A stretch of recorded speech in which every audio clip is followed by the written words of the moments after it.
welcome to episode 17 of Talks with V. We are streaming live here with the HBCU Lounge Network, and we're so happy to be here with you all. This evening's episode is So You Think You're Ready for Marriage, and I am very excited about the conversation. I hope you all are as well. Right. And this evening, our guests are marriage counselor. Our guest marriage counselors are therapist James Perkins and Dr. and Pastor Nick and therapist Rabiia Ali, who are here to help us address what it looks like to be ready for marriage. So feel free, you all, to, if you have questions, to throw them in the chat, and we will be happy to answer any questions that you might have. All right. Well, welcome to you all. I'm so happy that you all are here. And I've had the privilege, to spend time with a couple of you in various spaces. And I know for certain that you all offer a lot of value. Many have vouched for you. And so I'm super excited about what we, unpack tonight. Without further ado, I would like to give you guys an opportunity to introduce yourself and tell our audience a little bit about what you do and your years of experience. And so, Dr. Nick, you can go first. Okay. Hello, everyone.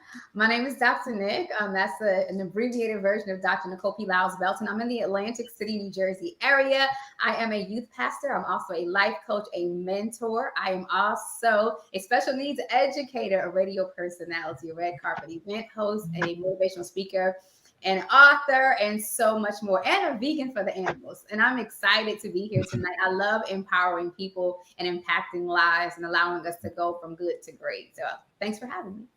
Awesome. Welcome. I love empowering people and impacting lives. Okay, and therapist James Perkins, if you can tell us a little bit more about yourself. Awesome. Hello, my name is James Perkins. I'm a therapist here in the state of North Carolina. I do individual and couples therapy with a special focus on serving my brothers, African-American men that look like me, share my experience, and host of the Bros in Therapy podcast, which is a podcast specifically dedicated to Black men in pursuit of emotional wellness. So really glad to have this conversation tonight. Yes, I love it. And Mr. Rabiia. Hi. So my name is Rabiia Ali. I am a licensed marriage and family therapist. I've been in the mental health field for 15 years. I'm licensed for two and a half. Mm-hmm. And so my focus is trauma and trauma responses. That is my specialty, or trauma recovery, rather. But I also am in private practice, and I do a lot of services for the community. I have a contract for serving specifically African American clients in the community. One moment, Rabiia. It's kind of coming a little, like the sound is a little bit off. And I want to make sure they can hear you. Can you hear me? Yes. Okay. So you want me to start over? Just kind of the last few things that you said, the last slide. Okay. Well, my specialty is trauma recovery, but I also serve clients, African American clients in the community. I'm in Sacramento, California. So that's where my practice. Okay.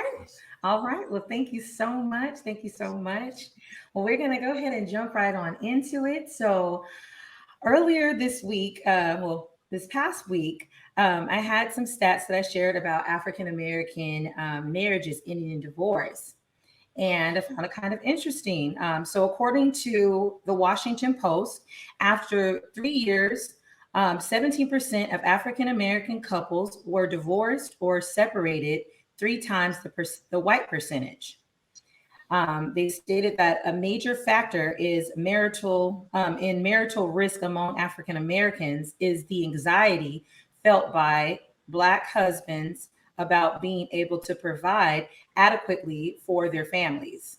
Hatchett reported a study done with 199 Black couples and 174 white couples. So I wanted to ask you all, in your experience of, doing couples therapy and working with families, do you find this to be true?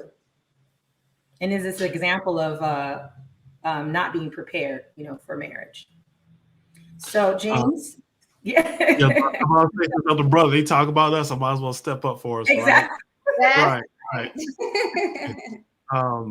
I want to say yes and give some caveats here. I think one of the things that I've seen in my experience in, primarily working with African American men is that for a lot of men, current generation and even past baby boomer, the models that they've seen about being a husband have been this one specifically, that as Mm, long as I'm financially providing for my family, then that's my model of fatherhood and being a husband.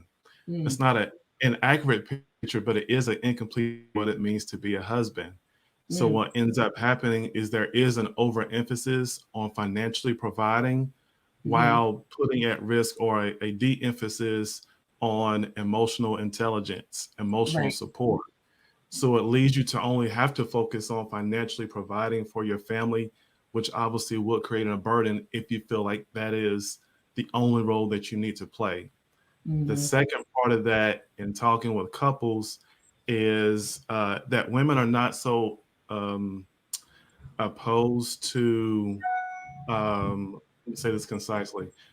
It's not that women are afraid that their husband is not going to have a job as Mhm. much as they are afraid of lack of vision. They can't handle a man with no vision in life. That's when it really becomes something, because it's like, okay, I know you don't have a job, but what are you doing to get to your next step? What is Right. it even that you want to even do in life? That's what they have a little bit of anxiety about, which can spill over into conflict as relates to not enough resources in the home. Absolutely. Yeah, I can totally understand that. And I know that I found in talking to a lot of couples, especially talking to men after they've been divorced, and they're like, well, I paid all the bills. I made sure she had everything that she, asked for, and she still left me. And I'm like, well, like you're not just money, right? Like, like the relationship Mhm. is more Right. than just the finances. That obviously is important, but if you think that the relationship is completely just finances and things, um no, like there's no ability to connect there, especially because your mindset is that's how you're thinking, and you're not checking in to see if that's exactly what it is that she desires in that relationship. It's not, some couples it's all business, so then that might work, in that kind of scenario, but a lot of times it's more than that. So and Dr. Nick, did you want to add to that? I just want to just because what James shared, he said a mouthful. It's absolutely true. But what you just said is more than that. And I think that Mm, a lot of our Black men don't realize that they're more than just money. yes. Black men are more than just money. Black Mhm. husbands are more than just money. And I think that an issue that we're having is that we're not, before they get to be married, before they get to become husbands, we're not pouring that into our Black men before they get married. And Right. so what happens is we get a wonderful Black man who gets married to someone who thinks that in his mind, I'm just here to provide. But provide is more than just a financial provision. Like you're Mhm. providing also covering, you're providing support, you're providing prayer, you're providing power, you're providing strength. There's so much more that you're providing. And so we have conditioned a lot of Black men to believe that they're just providers as far as money. And so if this is what I've only been taught, that I am just providing money, and in that moment or in that season I don't have it, then I'm not any good, and I'm not worth anything to this family, and I'm not valuable. And this is Mhm. not the onus is not only on the Black man, it's Mhm. also on his spouse, whatever culture she is. Right. Because as a woman, we are supposed to speak back into that man and to That's be right. able to tell that man you're more than just money. And not just that, we're supposed to come to the table with something too. Now I know that's not the Mhm. topic, but I just want to Yeah, add I you're want to right. add there because I believe that if we would allow Black men to know this is not just a marriage, but a partnership. I am Right. your partner, Mhm. and I'm coming and I am here to help you and not just take from you. I believe Right. we'll be able to change some of these stats. Absolutely. And that just what you said just made me think about the fact of, not pouring that into them ahead of time. A lot of times marriage is on the brain for young girls. Like since they're little babies, they got the baby dolls and their easy bake oven, if keeping the house and stuff like that. So it's on their brain. It's something that they're like looking forward to for various different reasons. But then young men, then they get married, and then it's just like now the learning starts. It's like, no, like we got to learn beforehand so we understand like how we can appreciate each other, and even though young girls grow up wanting to get married, I think that understanding the heavy appreciation of what a man is able to bring as well is good to learn that, so that you can pour into him and let him know like, hey honey, yes, I'm thankful that you provide, I'm thankful that you are here, but there's more than that, just the financial resource. I appreciate you for this. I appreciate you because you're intelligent, in this area where I'm not, like where I'm, I struggle in that area. And in that sense, then it's almost like you grow each other, you continue to grow each other, which is what should be happening, right? So absolutely, I appreciate that. And Rabiia, did you have anything that you wanted to add to these stats? Everything that both of them said, I piggyback on that. Like that is absolutely, and even what you said, B, about the messaging. Sometimes, most of the time, I say that the messaging is wrong, right? We are trained to be wives from the beginning, like what Dr. Nick said about baby dolls and kitchens and vacuums when we're little. But men are not trained in doing that. And then we women have these conversations all the time. Like, why are men not ready to be married, or why are they not trained to be doing this? But the men are not having these conversations with the men, right? And I appreciate Dr. James, but there aren't a lot of Black male therapists out there to be able to give these services to these men. The men are not trained in the same way that we are. We're gonna clone you. We're gonna clone you, doctor. Therapist James. I'm manifested doctor, right? But we're gonna clone you right after the show. Right. Let's do it. I'm down. I think the messaging is wrong, and it needs to be shifted so that men are also given these tools before they get married, like we are. Yeah, I love it. Absolutely. Okay, so moving on to our next question. What are some of the misconceptions about marriage?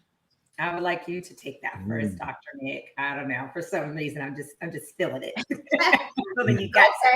Here are some misconceptions about marriage. That marriage is the wedding.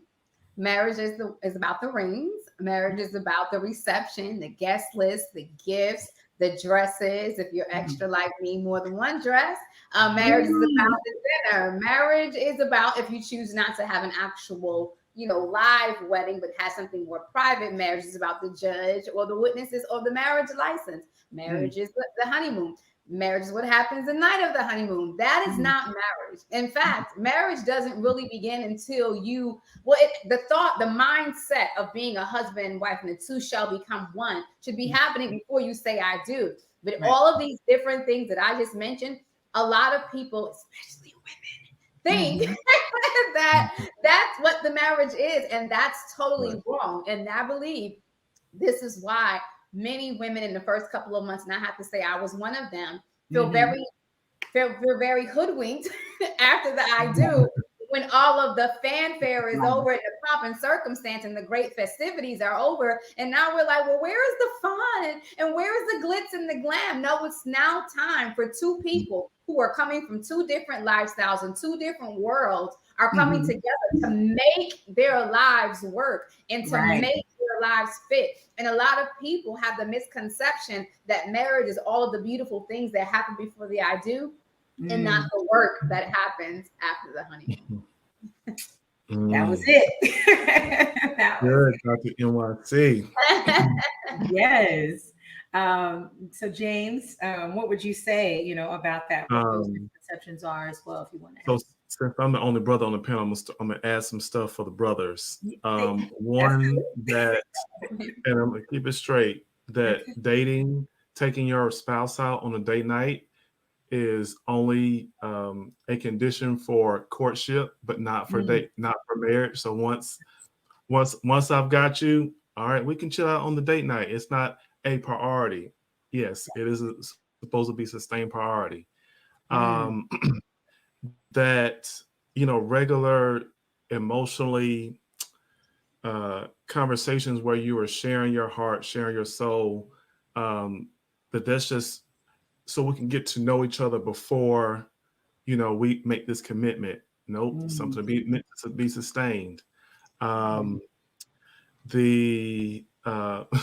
making the other person, and this happens pretty frequently, unfortunately, that we end up trying to make that your partner is going to break. Excuse me, your partner. You put in the responsibility on your partner to fix what they didn't break.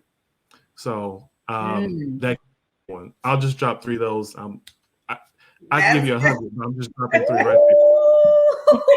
That's good. It's so good, though. I'm glad that you said that because a lot of times, as women, dating or, married, we'll have our complaints that we're talking to other ladies about, but we don't realize like what it is that you guys, like how you're looking at it. Right. So when you say that, so many times I've heard women say that, like, now, like, it's like we don't date. He doesn't take me out on dates anymore. And I want to go on dates. I want, romance still. And it's just kind of like, now that he's got me, like, that's it, Right. so that's really, really, really good. Really good. And Rabiia, I see you nodding your head. Of course, I agree with everything. So the thing that I've seen the most with the couples that I usually serve is that there's a common misconception about, just like what Dr. Nick said, there's 2 people coming into the relationship and joining their lives together. But people often assume now we're like this, right? Like this one client that I had, she was like, well, I said, well, she was like, he's blue and I'm red and we always clash. And I said, okay, when you get into the marriage, you're supposed to be blue and red going down the road together. You're not supposed to be purple, right? Everything is not together. You're supposed to be 2 individual people coming together to build your lives. You're still supposed to be 2 individual people when you're in the marriage. It's not that we do everything together. We don't, we're not supposed to, be completely joined at the hip all the time. Like what Dr. Nick said, it's supposed to be complementary, right? Wherever I'm lacking, you're supposed to be able to fill in that void. Wherever you're lacking, I'm supposed to be able to fill it in. But we're not supposed to be filling in voids for each other in order for us to be able to be whole people. We're supposed to already be 2 whole people before we come into this situation. Right. And I like that because I never heard that before. Like, the blue and the red, like now you think you got to be purple because you've heard your whole life when 2 come together, they're one. And you're like, okay, so now it's this new thing. But I like what you're saying is like, no, it's blue and red, partnering, traveling together, right, through this journey, like of life and doing life together in marriage. And so that makes complete sense because even if, we complement each other, this is what I think. And, I'm still learning as well, but we're complimenting each other. You're strong in areas that I'm not strong in, and I'm strong in areas that you're not strong in. But that doesn't mean we're going to go all 50 years of our marriage where I never get good at the things that you're good at. Like, come on, like if that's going on, you're not showing up. You might be there, but you're not there. And so I love that point that you guys, everything that was said. It's so good. So, James, I want to add one. This is actually probably, I should have added this to the list because I find this like almost very consistently is that, couples sometimes tend to think that the presence of conflict determines the quality of the relationship. And I think that's a misconception because if you already see conflict as something negative, then of course you're going to shy away from it or judge the person that you're with based on the reality that you're having conflict with them. And so it's not the presence of conflict that determines the quality of a marriage or relationship. It's how you handle it. So you can either use conflict to build oneness and unity, or you can either use it to erode that intimacy or oneness. just wanted to add that one. Yeah, love it, love it. Give your partner some grace. I've heard some Right. really good couples speak and they talk about that. I remember what is it? Um, Nycole Ari Parker and Boris Kojo, and they were talking about like having some elasticity in your relationship because if you have this pressure in your mind that if I am not perfect, like it's over. Mhm. That's kind of it makes it difficult for you to actually grow and be in a relationship with that person because you have all this pressure and unrealistic expectations Right. that you may have never been able to to be this imaginary person that your spouse has created in their head. So I love it, I love it. Okay. All right, so in your experience, have you found that most couples are ready for marriage? Because I think that a lot of times people just assume they're ready for marriage because they're like, okay, I'm this age, I finished school, I got a great Mhm. career, I pretty much know what I want, so I'm ready for marriage. And it's just like, Yeah. oh, I don't know. So, Right. Right. James, or go Yeah. ahead. I was shaking my head. I said no. Some couples don't know what they don't know, and so they're going into it ill-advised. And what I've seen is just like the quality. People have either had very minimal Mhm, premarital counseling or none at all, and so mhm, they have literally been thrown to the wolves once they get married. And so a lot of the couples I see are, I think their current state of marriage is a result of just essentially poor preparation, mhm. sometimes on their part, but sometimes just because they didn't have adequate tools that were given to them in preparation for it. Absolutely. I know that when we spoke, you had mentioned that about you would say like 80% of the couples that that you are or that you have counseled, that if they would have done premarital counseling, that their relationship would be in the Yeah, state that it's in today. right. So yeah, I thought that yeah, that's good. Look, and our other counselors will tell you this, and anybody who's been married will tell you that marriage already takes a lot of intentional work to have a thriving marriage. Mm, So if it already takes work and you are behind the eight ball, so to speak, mm, because you just don't have adequate tools, mm. even if you have the commitment, the love, or the desire, but not the capacity or the tools, it can really be a hard uphill climb, so to speak. Yeah, no, absolutely. I agree. And Dr. Nate?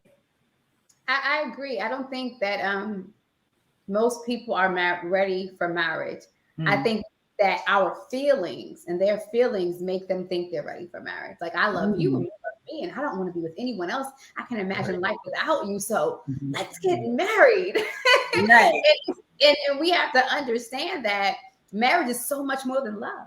It's Mhm, so much more than just love. It's flexibility. It is commitment. It's mm, understanding. It's intentionality on the great days and the not so great days. So there's so much more than just that butterfly feeling I get when I see his number pop up on my phone or when I see mhm, her walk up to the front door. It's so much more than that.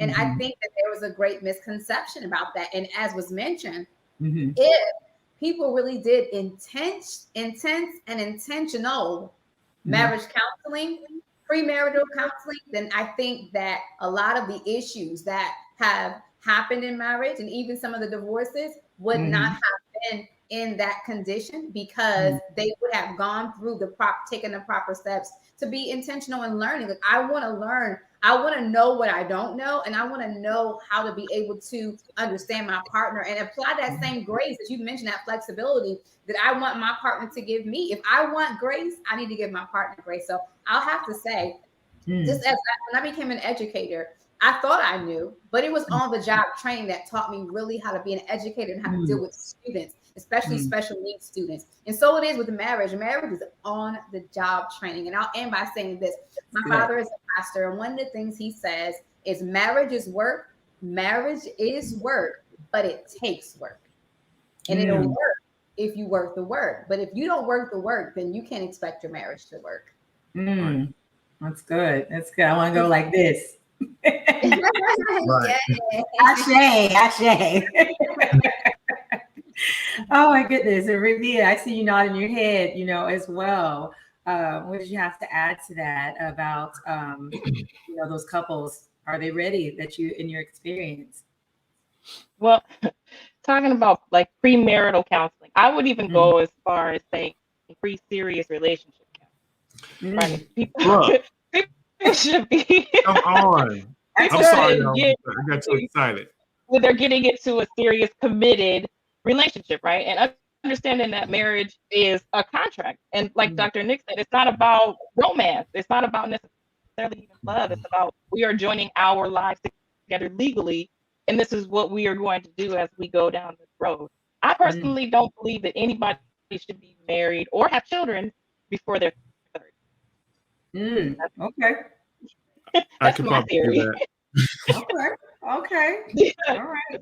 Because that's I when can your see brain is fully functioning, right? You can make There you go. logical decisions when you have you have that thought process, that complex thought process that comes with being an adult, Right. where you're actually thinking about other people, right? You're thinking about how other people are making or how other people are in your world and how you can be a better person to them, as opposed to when you're in young adulthood and you're thinking the opposite direction. Like, how can you make me Right. feel good? How do you make me feel? But as an adult, you're usually thinking like, okay, well, what is it? How is my behavior gonna affect this other person or these other people? And that doesn't Yeah. really happen before like 25 to 30.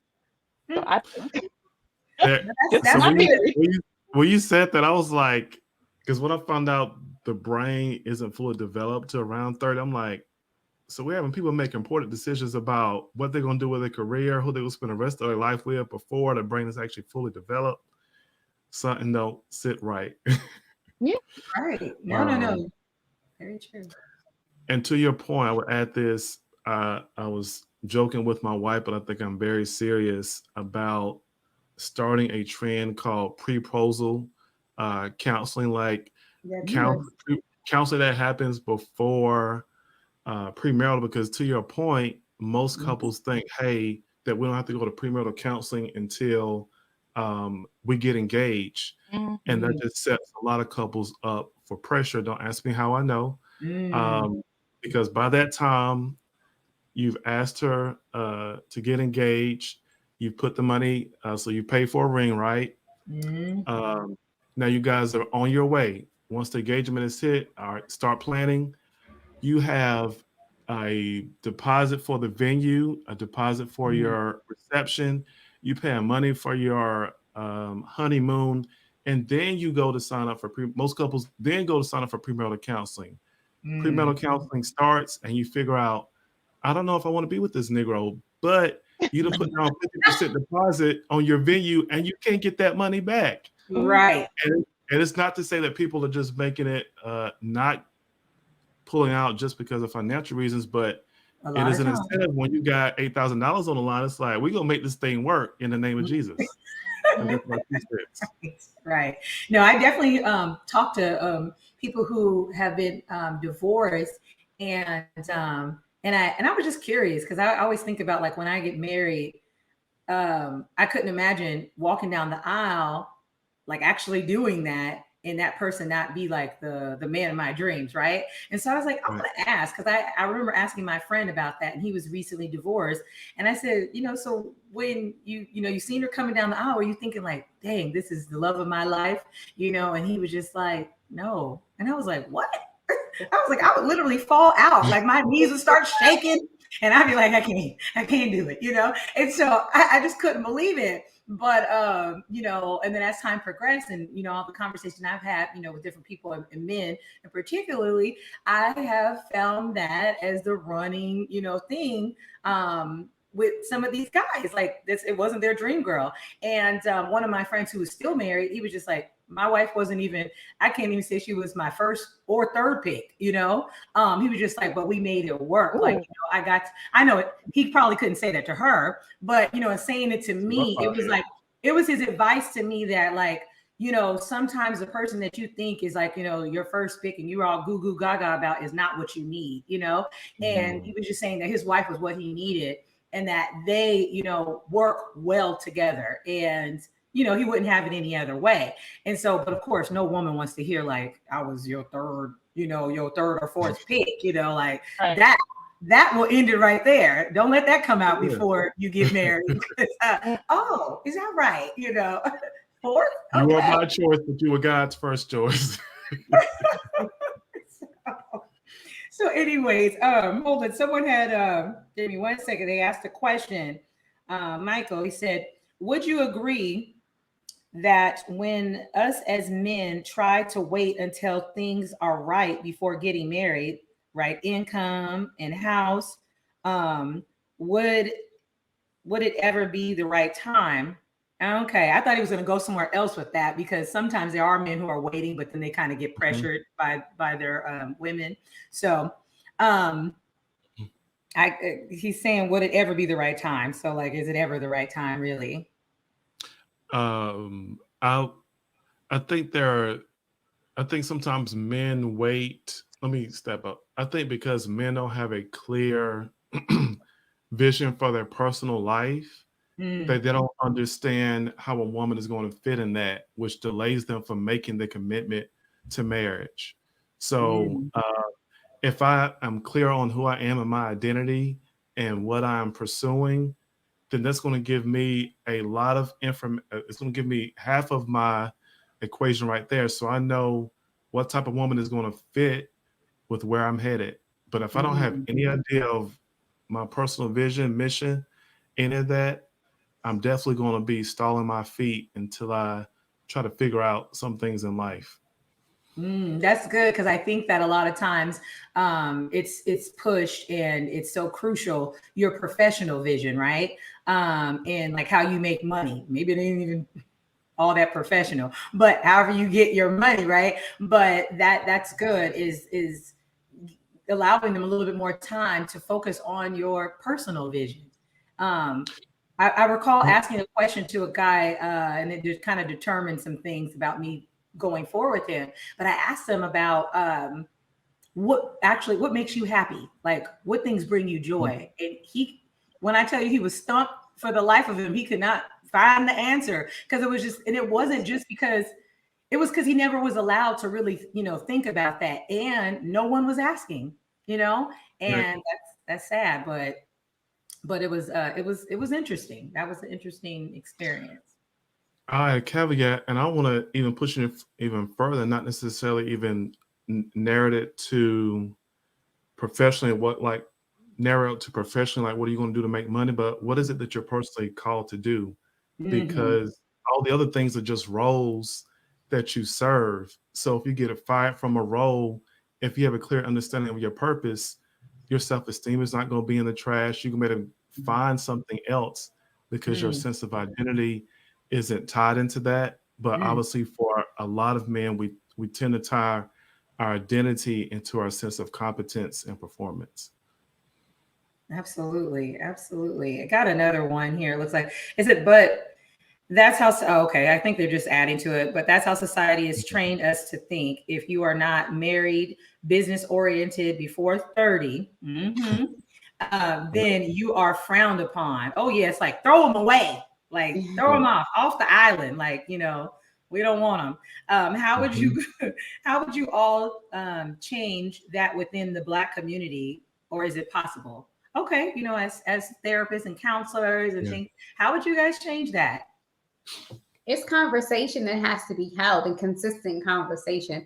And here's the way, because where everyone is right now is on social media. So they need us. They need all of us and more of us to continue to show up as Black people who are having this conversation, not just showing us at our absolute best, but telling our absolute, real, true, authentic, raw stories about how we arrived to where we are right now. Now, there may be some people who had it like that in their families, where they just didn't have to work to get to where they wanted to be or where they are, but there are some who actually had to put in the work. So I believe that true, authentic conversations, being very transparent and showing up, and not just showing what we have.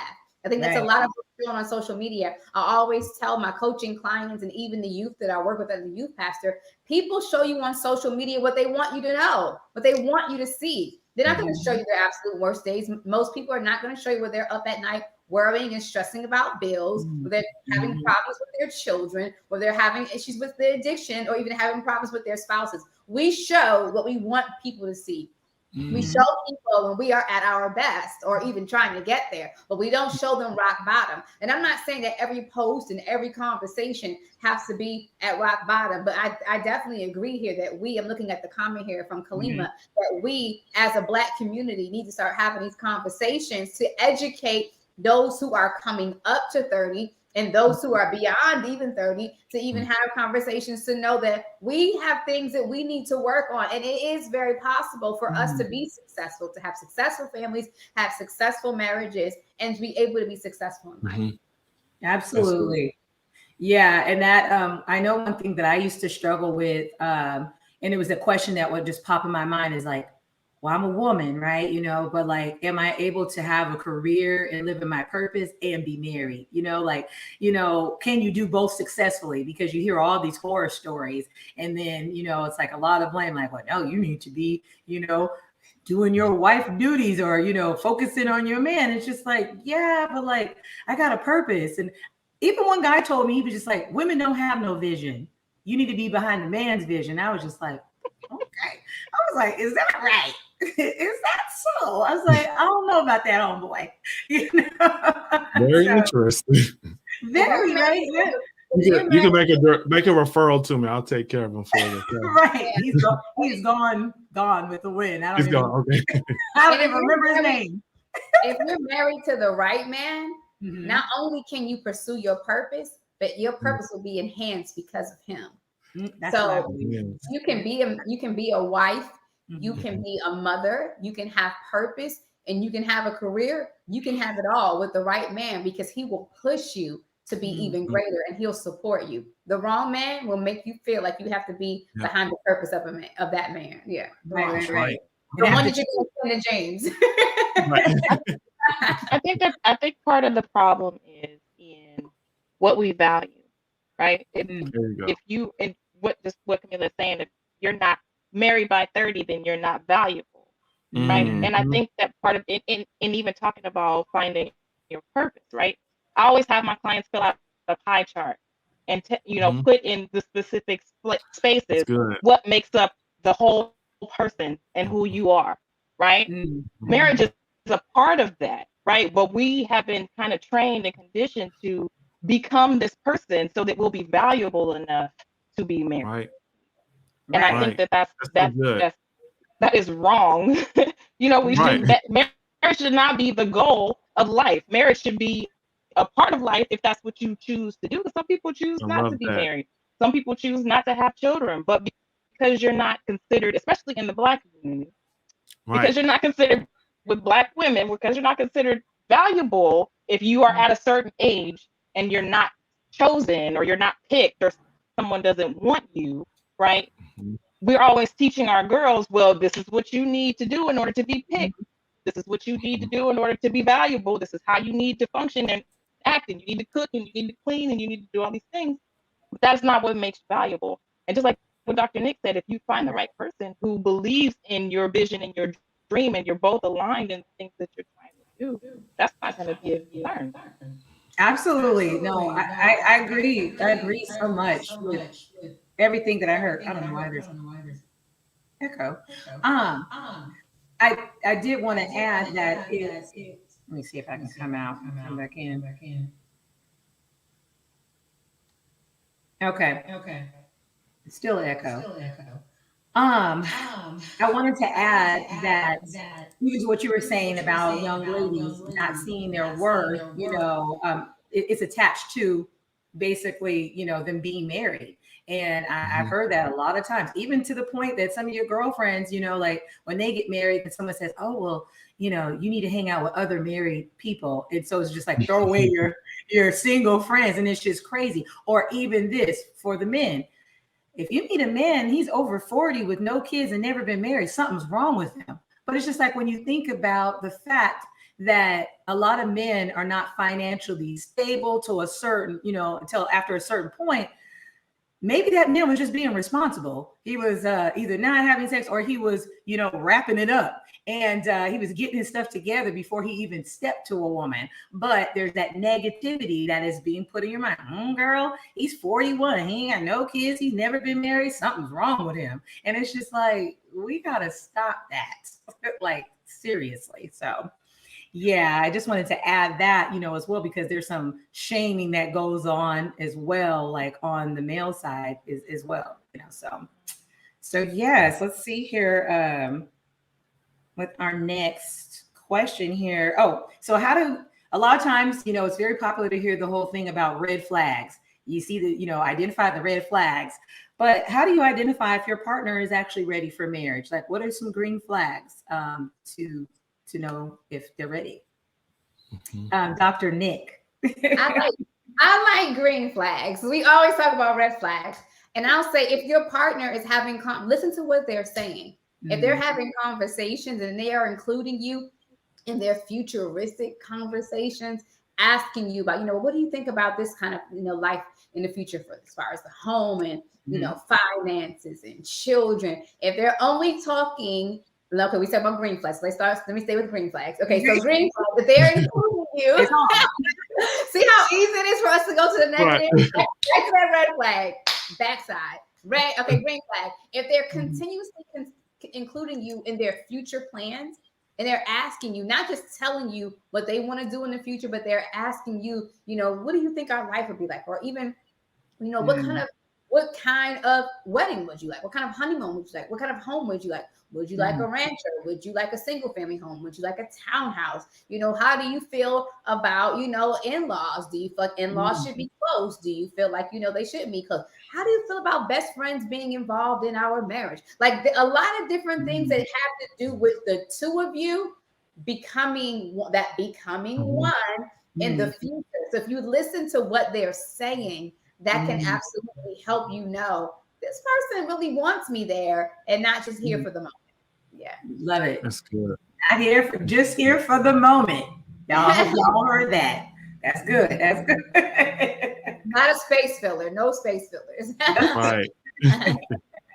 I'll add, and this is really huge for men, that they initiate transparent conversations. So vulnerability. They just don't wait for, and I'm specifically speaking for men, they just don't wait for the woman to initiate vulnerable conversations. They initiate as well. They make it safe to connect. A lot of brothers, they don't create an environment that actually makes it safe for them to actually be heard, be listened to.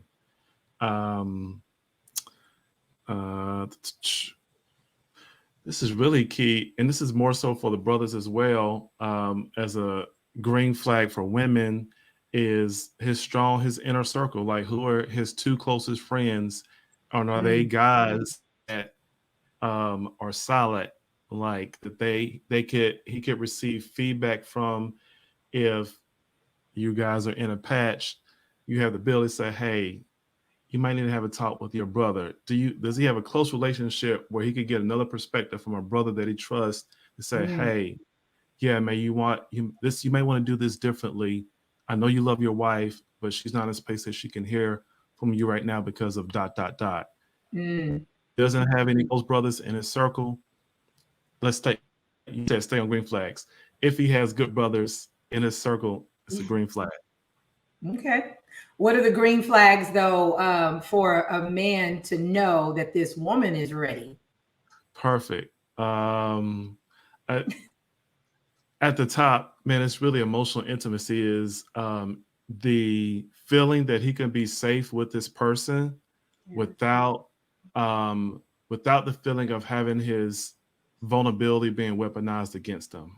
That's probably like at top for the men that I see is they fear that their vulnerability will be weaponized against them. So if you can have a relationship with a person where you feel like you can share without the fear of judgment, it's really going to help to have a whole bunch of other different conversations because you feel like you don't have to filter yourself. So, and if that doesn't, because if that fear of vulnerability is not overcome initially, you won't be able to have truthful, honest conversations about parenting, about financial goals, vision. You won't be able to have any of that if that vulnerability is not achieved. That's good. That's good. Rabiia, you have anything you want to add to that? Um, I, just like Dr. Dick said, I'm going to the negative, but not that not that most people even do this, but and this is just maybe my own theory, but because I'm a therapist, I think that green flags for me would be someone who is willing to resolve whatever issues that they've had in their past, however they need to do that, right? Yeah, okay. Therapeutically, or if it's non-therapeutic, if it's just talking to the pastor, if it's talking to your friends, whatever it is, but having unresolved trauma or unresolved issues with the parent, right?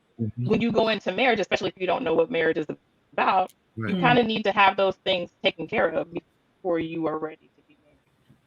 The No, I other think thing is, that's good. go ahead. No, I was saying that's good. I love that fact of because it made me think of something too. Women, be okay with someone, your partner, being able to resolve his own issues without you. Because I know we like to feel needed. I mean, everyone does. Men like to feel needed. Women like to feel needed. We want to be the superhero, right? But be okay with them resolving those issues, even if it means they have to talk to someone else that's not you. You know? Right. Okay. Carry on. The other thing is communication. Right. Okay. And communication is not just talking. Like, I can talk to you. Right. No, communication is I not only talk to you, but I understand what you're saying. And even if I don't agree, I allow you to still have your opinion or your thoughts or your feelings or whatever it is that you have. And then I communicate to you, this is how I feel about this, and I understand how you feel. And so let's have a conversation about that. That type of communication is necessary to be ready to get married. That. That's good. That's good. Okay. All right, y'all. Okay. Well, we have our last question, and which is what this is all about. I mean, part of what this is all about. But how does premarital counseling help couples? What's the process? Because a lot of people might shy away from premarital counseling because they don't know, that they need it. And another thing is they don't know what that process is. So if you guys want to kind of go into that, James, I'll let you go first. Okay. Share with us what what the process is and how premarital counseling helps.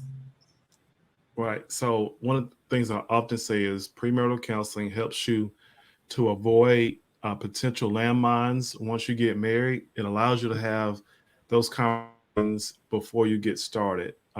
As we've all talked about tonight, that marriage is work. So you don't want to give yourself unnecessary work by not preparing yourself before it gets started. So there are two primary assessments that I use with couples. One is Prepare and Rich, and one is by another person named, last name is Gottman. And I walk a couple through taking these assessments because it creates a conversation around a variety of different relationship dynamics, and it's customized to the couple specifically. So instead of saying, hey, you guys need to work on, your communication and conflict resolution, just generally speaking, no, as a result of them taking the assessment, I can speak to certain aspects about the relationship. They can see that on paper objectively. So it's not something subjective that I'm just pulling out my hat, so to speak. No, I can say, right, this in very good detail, and over a course of 8 to 10 sessions really help a couple really prepare to have a solid foundation, and to alleviate, for the most part, any of their anxiety as a result of them having to join union with the person for hopefully the rest of their life, get a chance to really alleviate a lot of those concerns. I love it. I love it. All right. And Dr. Nick? I definitely would say even before you get to the counseling, you have to have a conversation with each other, especially in our Black community. Counseling and therapy is looked down on as a negative thing. And I think that I know for a fact that you and your partner need to come together exchange your views. Now, this should happen before you even said I do. That pre-engaged counseling is pre-proposal.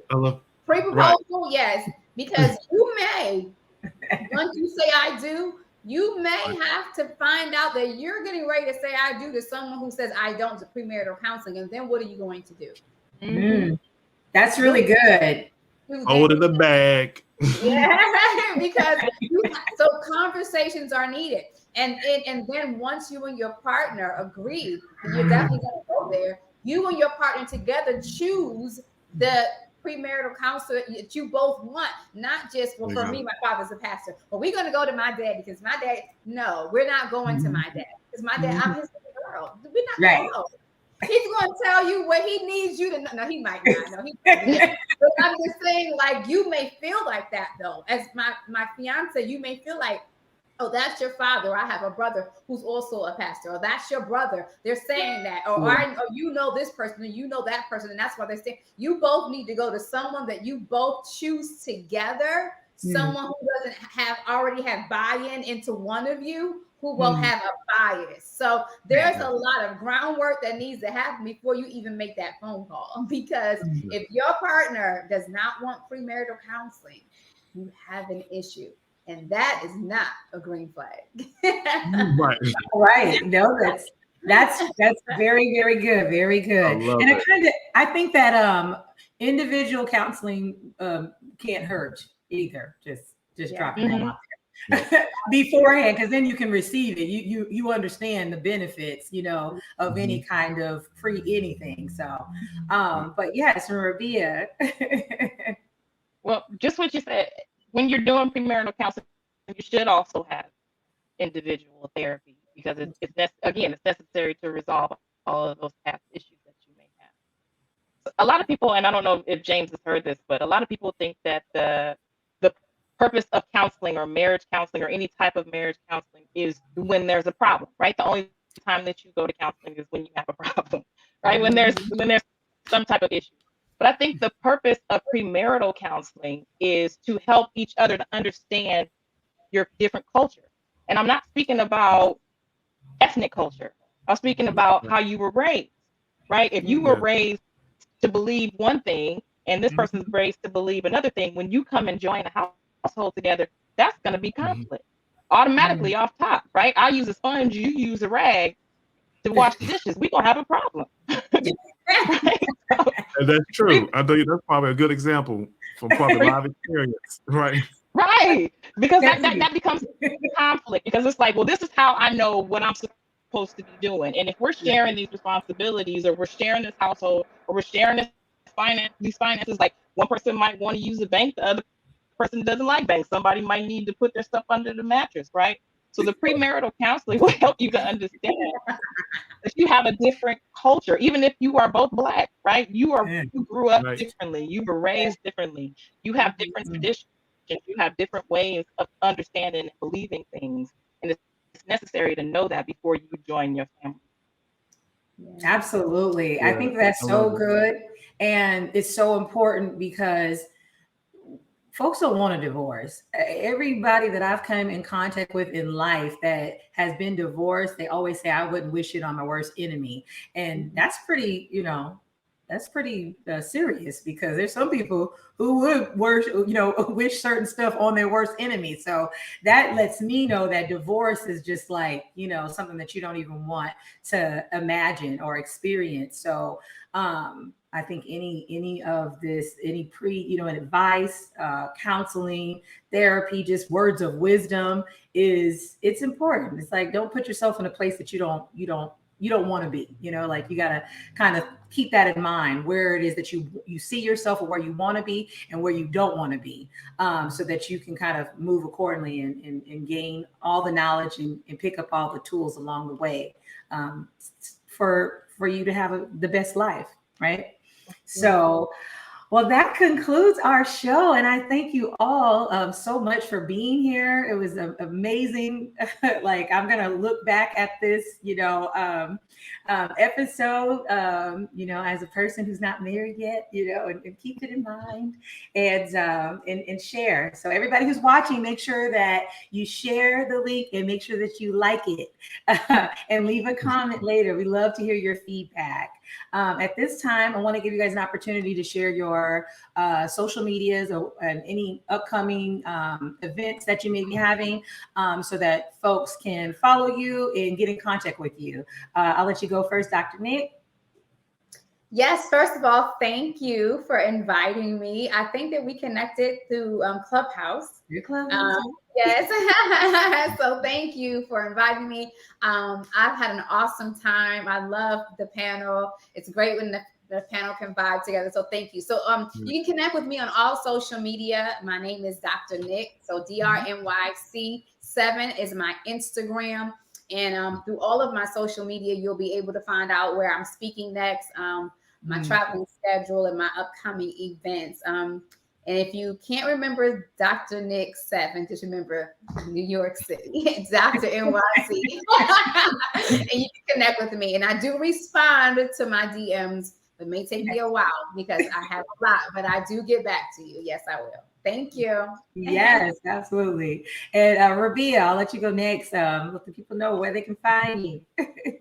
So my Instagram at SouthSacMHC. My private practice is South Sacramento Mental Health Collaborative. So again, I'm in Sacramento. I service all of California, but not outside of California, unfortunately, not yet. Hopefully soon.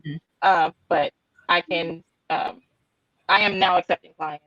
So if anyone in California needs services, reach out. Awesome. Okay, California. Okay. Thank you. Rabiia. And last but not least, James. Awesome. Yeah, I'm in North Carolina, James Perkins. You can just visit jamesperkins.health if you want to work with me in any capacity, whether that's counseling, coaching, marriage intensive, or individual intensive. I'm here to support you along your journey. Instagram, find me at James Perkins Inspires, and I look forward to working with you. Absolutely. Well, thank you so much, James, Rabiia, Dr. Nick. I appreciate you all. And I'm glad that you guys were able to spend your Sunday evening with us. Thank you to all your families as well who might be waiting, like, can we eat now? So, thank you. I appreciate it. And to all of you, thank you so much for joining us this evening and enjoying the show. And just a reminder, this does wrap up season 1 of Talks with V. And we'll be taking, what part? Of Raleigh, North Carolina. Okay, Raleigh. Okay. So we're wrapping up season 1 of Talks with V, and we will be taking a break, but we'll be back for season 2 of Talks with V, and it's going to be all about women's healing. You all know how passionate I am about my community, and God has really been pulling on my heartstrings and making it very clear of what my purpose is. And so I believe that, as we work on our healing, we will kind of, it'll trickle a domino effect and help, heal us all. So I look forward to it. And please feel free to reach out to me on Instagram or talkswithv at gmail.com. And if you have any ideas or any concerns, things that you want to touch on, topics that you struggle with, or feel that we just need to address as a, Black community or as women, go ahead and slide into my DMs, send me an email, and I will do my best to serve you all. So thank you, everyone, and you all have a good night. Thank you. Thank you. Bye-bye. Bye.